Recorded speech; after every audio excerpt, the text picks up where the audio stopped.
Assalamualaikum warahmatullahi wabarakatuh.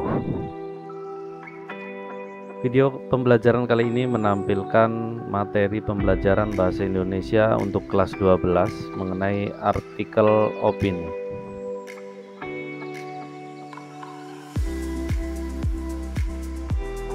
Menyajikan gagasan melalui artikel. Menyajikan gagasan dapat diwujudkan melalui berbagai wujud tulisan. Misalnya bentuk tulisan yakni opini. Pada pelajaran ini kamu akan mempelajari salah satu kategori eksposisi yakni artikel opini. Sumber utama yang digunakan dalam pelajaran ini adalah artikel opini yang terdapat pada surat kabar atau koran. Kamu tidak hanya dituntut dapat memahami artikel opini dengan baik, tetapi juga dapat menulis artikel opini dengan memperhatikan fakta dan kebahasaannya. Artikel merupakan jenis tulisan yang berisi pendapat, gagasan, pikiran atau kritik terhadap persoalan yang berkembang di masyarakat. Biasanya ditulis dengan bahasa ilmiah populer. Intinya, artikel opini adalah tulisan yang berisi pendapat penulis tentang data, fakta, fenomena atau kejadian tertentu dengan maksud dimuat di surat kabar atau majalah. Artikel opini termasuk dalam kategori teks eksposisi yang berisi argumen seseorang yang dimuat di surat kabar. Kegiatan-kegiatan yang akan dilakukan meliputi mengevaluasi informasi, fakta, dan opini, menyusun opini dalam bentuk artikel, menganalisis kebahasaan artikel, dan mengonstruksi sebuah artikel. Kegiatan yang pertama yaitu mengevaluasi informasi, baik fakta maupun opini dalam sebuah artikel yang dibaca. Kita lanjut, menemukan informasi dalam artikel yang dibaca. Di dalam artikel majalah atau surat kabar, kamu akan menemukan fakta dan opini yang disajikan secara beriringan. Oleh karena itu, kamu harus cermat agar dapat membedakannya. Berikut adalah pengertian dari fakta dan opini. Yang pertama, fakta adalah kenyataan atau peristiwa yang benar-benar ada atau terjadi. Fakta biasanya dapat menjawab pertanyaan apa, siapa, kapan, di mana, atau berapa. Yang kedua, opini. Opini adalah pendapat, pikiran, atau pendirian seseorang terhadap sesuatu. Opini biasanya dapat menjawab pertanyaan bagaimana dan mengapa.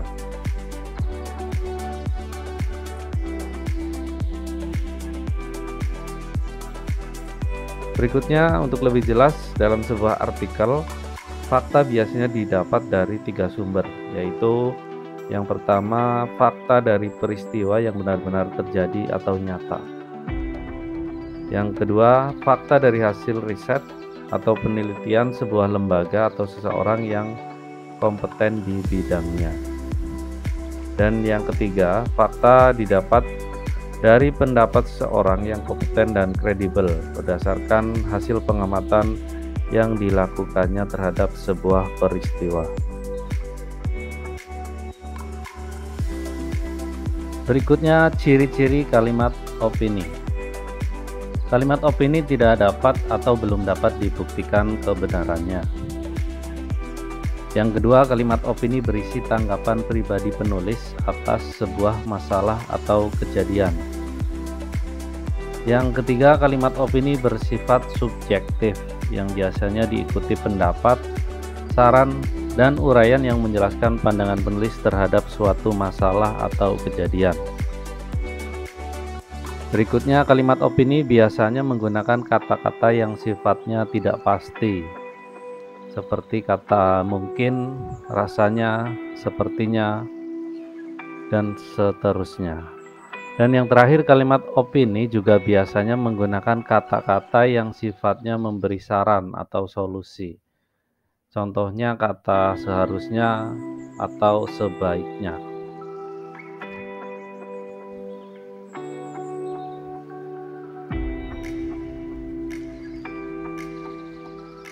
Ya, berikutnya akan ditampilkan sebuah artikel opini yang berjudul Pendidikan Tanggung Jawab Bersama yang ditulis oleh Dodi Wibowo yang berasal dari Universitas Gadjah Mada.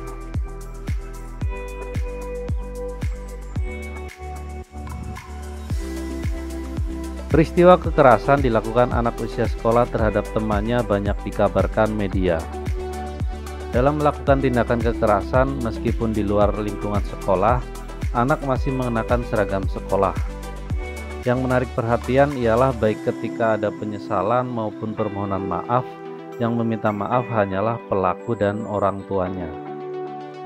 Sekolah, walaupun siswanya telah melakukan tindak kekerasan, tidak ikut menyampaikan penyesalan dan permintaan maafnya.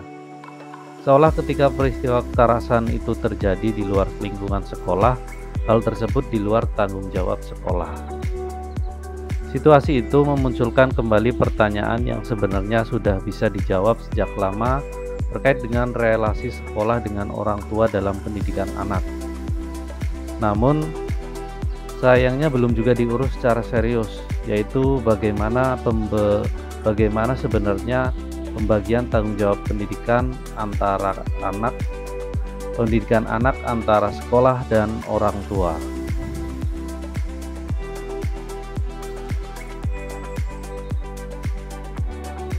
Pemerintah Republik Indonesia sebenarnya telah mengeluarkan peraturan yang mendukung untuk terjadinya kerjasama para pihak demi kualitas pendidikan yang baik untuk anak. Salah satunya melalui Peraturan Menteri Pendidikan dan Kebudayaan Nomor 30 Tahun 2017 tentang pelibatan keluarga pada penyelenggaraan pendidikan. Peraturan itu memastikan keterlibatan keluarga, terutama orang tua dalam pendidikan anak. Tetapi pada kenyataannya masih banyak ditemukan praktik yang tidak sesuai. Masih banyak orang tua yang memasrahkan sepenuhnya pendidikan kepada sekolah dan enggan untuk berpartisipasi aktif dalam kegiatan pendidikan anak. Demikian pula sebaliknya, masih ada sekolah-sekolah yang entah karena alasan apa tidak atau belum menyadari pentingnya kolaborasi sekolah dan orang tua sehingga belum melakukan tindakan-tindakan proaktif untuk melibatkan orang tua dalam kegiatan pendidikan anak. Peran orang tua. Orang tua dalam artikel ini juga melingkupi wali siswa, ialah penanggung jawab utama pendidikan anak. Hal itu tidak perlu diperdebatkan lagi. Keterlibatan orang tua dalam pendidikan anak ialah mutlak. Akan tetapi, kondisi orang tua yang beragam memengaruhi tingkat keterlibatan orang tua dalam pendidikan anak. Sebagai contoh, Lareau dalam tahun 1989 melakukan penelitian mengenai peran orang tua dan kelas sosial dengan kasus pendidikan dasar dalam konteks Amerika Serikat. Dalam penelitiannya tersebut, dia menemukan kelas sosial orang tua memiliki kontribusi dalam menentukan peran orang tua dalam pendidikan anak. Orang tua yang berasal dari kelas pekerja cenderung menyerahkan pendidikan sepenuhnya kepada sekolah. Sedangkan orang tua dari kelas menengah yang memiliki tingkat pendidikan lebih tinggi merasa perlu untuk terlibat dalam kegiatan pendidikan di sekolah anak mereka. Di Indonesia, dalam penelitian pendahuluan yang saya lakukan bersama tim untuk sebuah program intervensi pendidikan di 6 kota, kami mendapatkan temuan yang kurang lebih sama terkait dengan latar belakang orang tua dan relasinya dengan keterlibatan orang tua dalam pendidikan anak.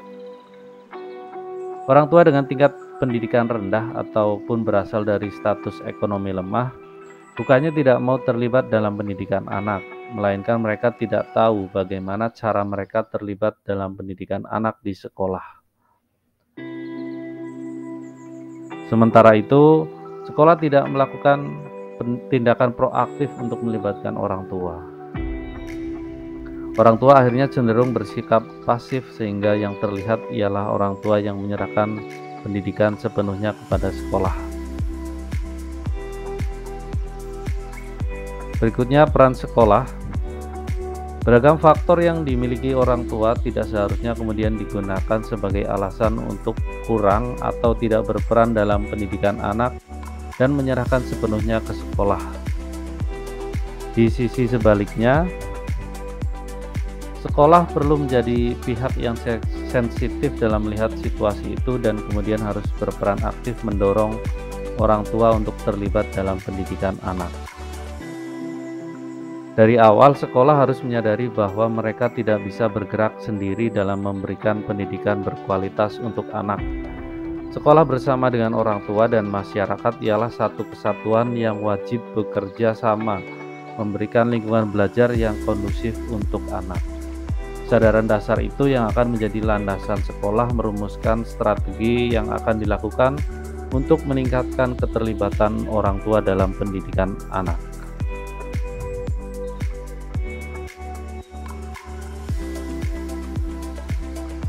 Pertemuan antara orang tua dan pihak sekolah secara khusus tidak hanya dilakukan ketika anak bermasalah, tetapi juga dilakukan ketika sekolah ingin memperkuat relasi dengan orang tua.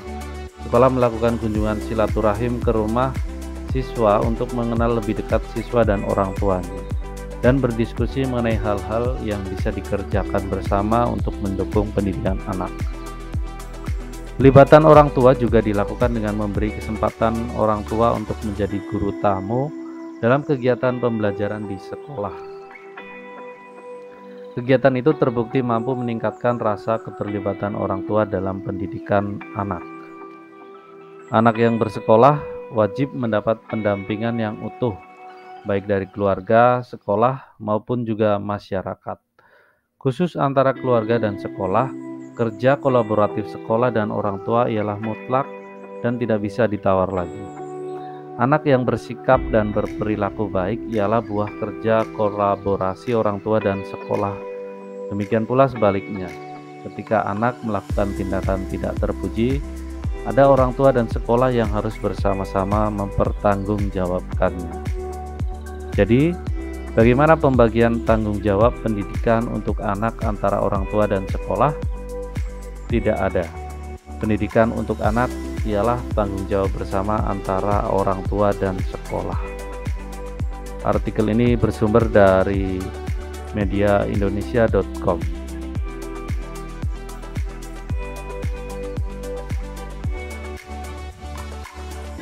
Nah, itu dia berdasarkan teks atau artikel opini yang sudah saya bacakan. Kita memperoleh beberapa informasi. Di antaranya adalah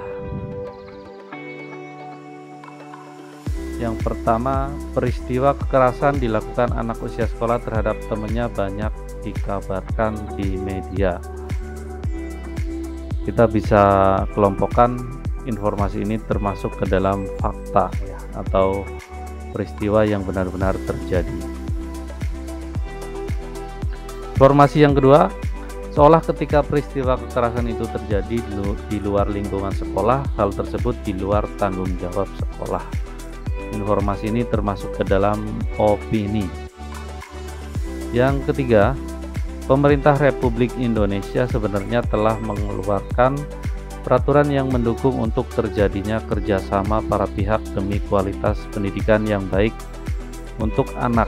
Salah satunya Peraturan Menteri Pendidikan dan Kebudayaan Nomor 30 tahun 2017 tentang pelibatan keluarga pada penyelenggara pendidikan. Ya, di sini ada data berupa Peraturan Menteri Pendidikan dan Kebudayaan ya, ada tentang Permendikbud. Jadi ini merupakan sebuah fakta. Yang keempat, orang tua dalam artikel ini juga melingkupi wali siswa ialah penanggung jawab utama pendidikan anak. Ya, betul, kalimat ini adalah fakta.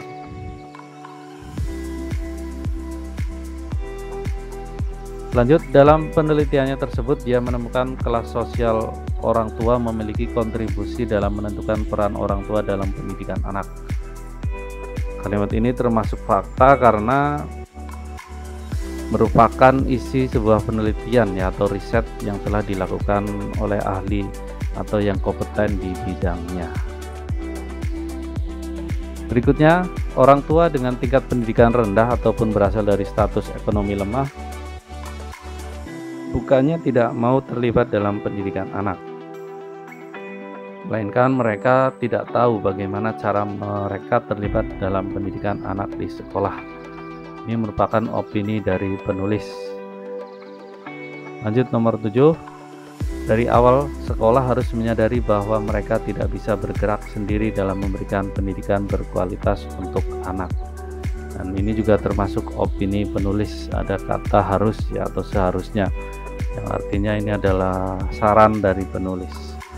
Dan yang terakhir, anak yang bersekolah wajib mendapat pendampingan yang utuh baik dari keluarga, sekolah maupun juga masyarakat. Ini juga merupakan opini karena berupa kalimat saran dari penulis.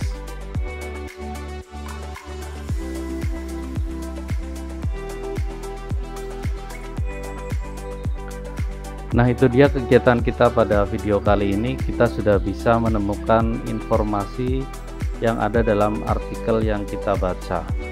Selain itu, kita juga bisa mengelompokkan informasi yang sudah kita data ke dalam fakta dan opini ya. Jadi kita sudah bisa membedakannya, dua kalimat itu berdasarkan pengertian, ciri-ciri dan kebiasaan yang ada dalam teks artikel opini.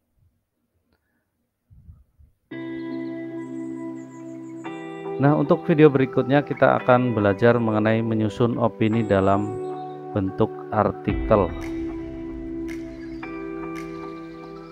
Sekian video untuk kali ini, kita akan jumpa di video berikutnya. Masa depan adalah milik mereka yang meyakini keindahan mimpi mereka. Eleanor Roosevelt. Semoga video kali ini bermanfaat. Sekian, wassalamualaikum warahmatullahi wabarakatuh.